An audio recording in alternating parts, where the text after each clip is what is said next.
ഇതിപ്പോ നടാനുള്ള കൂർക്കത്തലകളാണ് ട്ടാ. അപ്പൊ കണ്ട നമുക്ക് കൂർക്ക പാകി മുളപ്പിച്ചിട്ട് ഉള്ള തൈകളാണ് ഈ കാണുന്നത്. നമ്മ ഇതിൽ നിന്നുള്ള കട്ടിങ്സ് എടുത്തിട്ടാണ് നമ്മിന് കൂർക്ക നടേണ്ടത്. ഇപ്പൊ ഈ ഓഗസ്റ്റ് മാസത്തിലാണ് നമുക്ക് കൂർക്ക നടാൻ പറ്റിയ നല്ലൊരു സമയം. അപ്പൊ നമുക്കെന്ന് പറഞ്ഞാൽ പ്രത്യേകിച്ച് ഒരു പരിചയത്തൊന്നും വേണ്ടാത്തൊരു വിളയാണ് കൂർക്ക എന്ന് പറഞ്ഞു കഴിഞ്ഞാല്. മഴ ഉണ്ടല്ലോ, മഴ ആയതുകൊണ്ട് നമുക്ക് നനക്കൊന്നും വേണ്ട. മണ്ണും ഒക്കെ ഇട്ട് ചാരോ മണ്ണോ നമ്മുടെ അടുക്കള വേസ്റ്റ് എന്ത് വേണമെങ്കിലും മതി കൂർക്ക കൃഷി ചെയ്യാനായിട്ട്. അങ്ങനെ പ്രത്യേകിച്ച് ഒരു വളത്തിന്റെ ആവശ്യമൊന്നുമില്ല കൂർക്ക കൃഷി ചെയ്യാനായിട്ട്. അപ്പൊ നമ്മ എപ്പോഴും കൂർക്ക ഉണ്ടാ ഇതേപോലെ പാകി മുളപ്പിച്ചു കഴിഞ്ഞാല് നമുക്ക് ഇതേപോലെ കട്ടിങ്സ് എടുത്ത് നട്ടു കൊടുക്കാം. അപ്പൊ കണ്ട കട്ടിങ്സ് ഇതേപോലത്തെ ചെറിയ കട്ടിങ്സ് മതിയായിട്ട് നമുക്ക് കൂർക്ക നടാനായിട്ട്.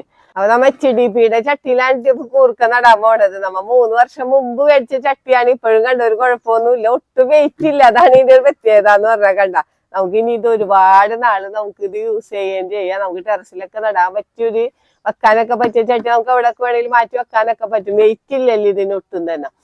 അപ്പൊ നമുക്ക് ഇതിൽ നടേണ്ടത് എങ്ങനെയാന്ന് വെച്ച് കഴിഞ്ഞാല് കണ്ട നമ്മ വളവും മണ്ണ് വളം എന്ന് പറഞ്ഞാല് നമ്മ പ്രത്യേകിച്ച് യാതൊരു വളങ്ങളൊന്നും കുറച്ച് ചാണകപ്പൊടിയും ചാരവും പിന്നെ നമ്മുടെ ചുവന്ന മണ്ണൊക്കെ കൂടി ഇട്ട മണ്ണാണ് ഇട്ട കരിയില പൊടിഞ്ഞത് കമ്പോസ്റ്റ് ഒക്കെ ഇട്ടിട്ടുണ്ട്. അപ്പൊ അതിട്ടിട്ടാണ് നമ്മൾ നട്ടുകൊടുക്കാൻ പോണത്. അപ്പൊ ഈ നടണേന്റെ ഒക്കെ വിശദമായിട്ടുള്ള വീഡിയോന്റെ സുൽഫത്ത് ഗ്രീനറി എന്ന് പറഞ്ഞ യൂട്യൂബ് ചാനൽ ഇട്ടേക്കാം.